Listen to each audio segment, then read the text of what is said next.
Hurricanes, floods, earthquakes, tornadoes, fires.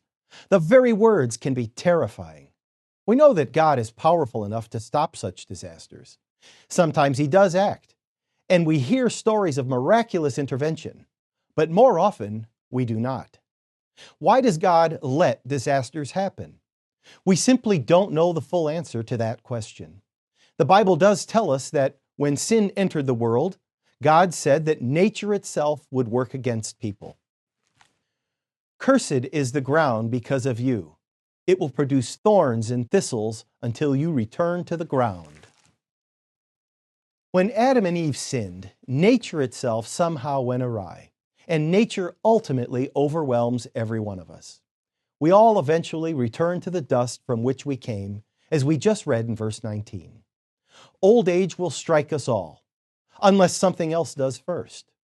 Paul wrote in Romans 8:20 that creation itself was subjected to frustration, and it waits for the day when it will be liberated from its bondage to decay and brought into the glorious freedom.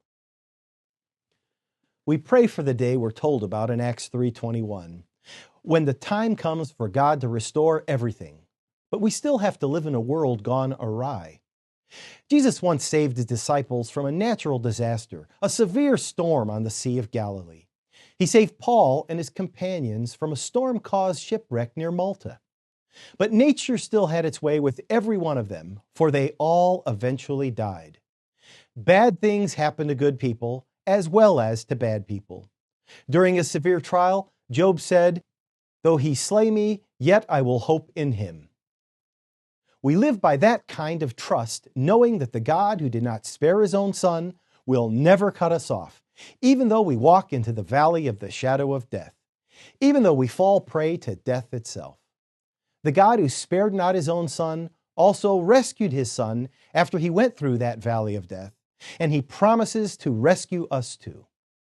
The Apostle Paul wrote in 1 Corinthians 12:26 that when one part of the body suffers, every part suffers with it.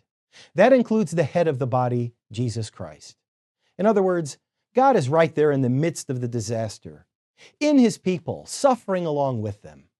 And God is also in the midst of the disaster, working through His people who stand with Him, moved to compassion, not putting their energy into casting blame, but into helping out to making a positive difference. I'm Joseph Tkach, speaking of life.